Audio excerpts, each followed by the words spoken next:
এখানে আমি একটি কথা বলে যেতে চাই, যারা দাঁড়িপাল্লায় ভোট দেবে বগুড়ার মানুষ তারা বড় মুনাফিক, তারা মুনাফিকের শামিল।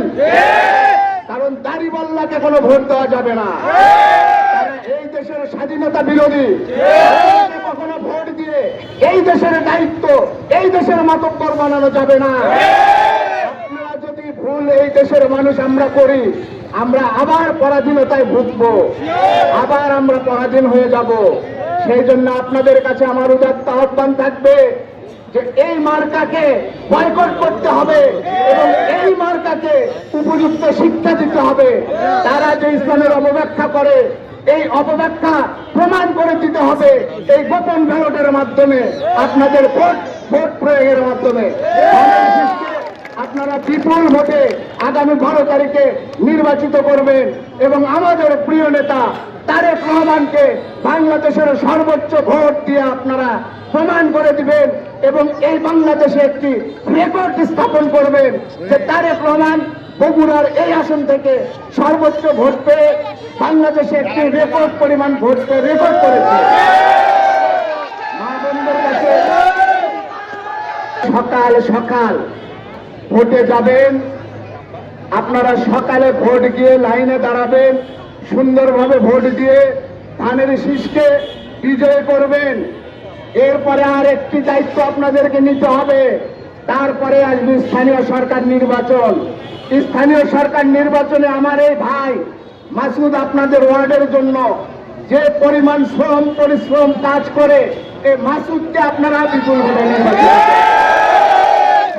ধন্যবাদ জানিয়ে ধানের শীষের বিজয় নিশ্চিত করা না পর্যন্ত ঘরে ফেরার প্রত্যয় রেখে আমি আমার কথা বলা শেষ করছি।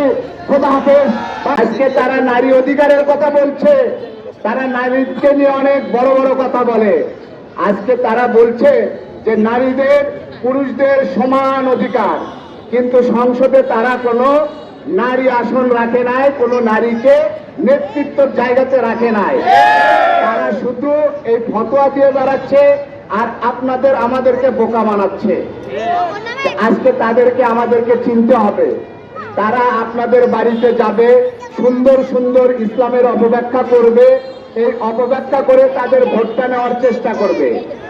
এখানে তো তাদের কোনো ভোট দেওয়ার কোনো বিষয় আসে না, কারণ এখানে ধানের শীষকে ভোট দিবেন। তারা চেষ্টা করবে ধানের শীষের ভোট যেন একটু কম হয়, কিন্তু আমরা চেষ্টা করব তারা যেন আমাদের এখান থেকে কোনো ভোটই না পায়।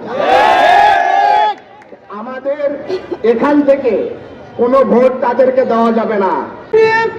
নাম নিলেই পুলিশ গুলি করত, সেই সময় বগুড়াকে অচল করে দিয়েছিল সেই লিখা শিপার আল বখতিয়া।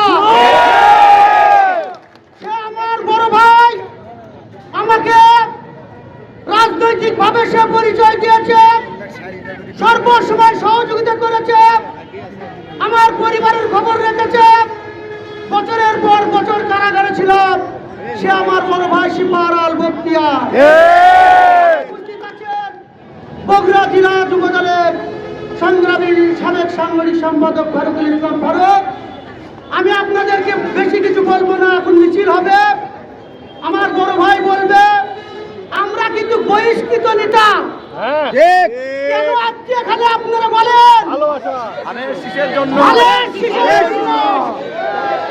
দুই হাত তুলে প্রমাণ করে দিন আমরা ধানের শীষ।